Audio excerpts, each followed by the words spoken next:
In 1996, a 24-year-old programmer walked away from one of the best jobs in tech. Gabe Newell had spent over a decade at Microsoft, joining early enough to work on Windows itself and cash out enough stock to never need a paycheck again. He had security. He gave it up anyway, to make video games with a co-worker named Mike Harrington with no studio, no track record, and barely a plan. They called the company Valve. Their first project, Half-Life, nearly didn't happen. Early builds felt flat, and the team made the drastic call to scrap almost a year of work and rebuild the game from scratch just months before launch. When Half-Life finally shipped in 1998, it didn't just sell, it swept the industry. Dozens of Game of the Year awards, and a new template for how first-person shooters could tell a story without ever cutting to a cinematic. Valve had its foothold, and it hadn't even been open for 2 years. Then in 2003, they made a decision that looked like a mistake. They built a piece of software called Steam, a platform nobody asked for, bolted onto a game nobody could avoid.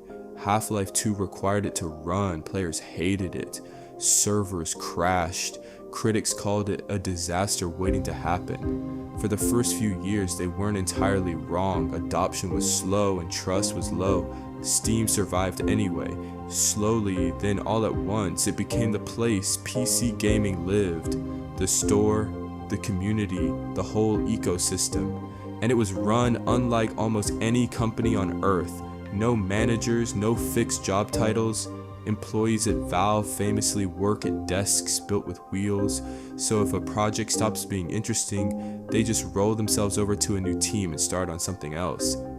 Years later, that same company took a free custom map built inside another studio's game, hired the anonymous modder who made it, and turned it into Dota 2, now one of the biggest esports on the planet.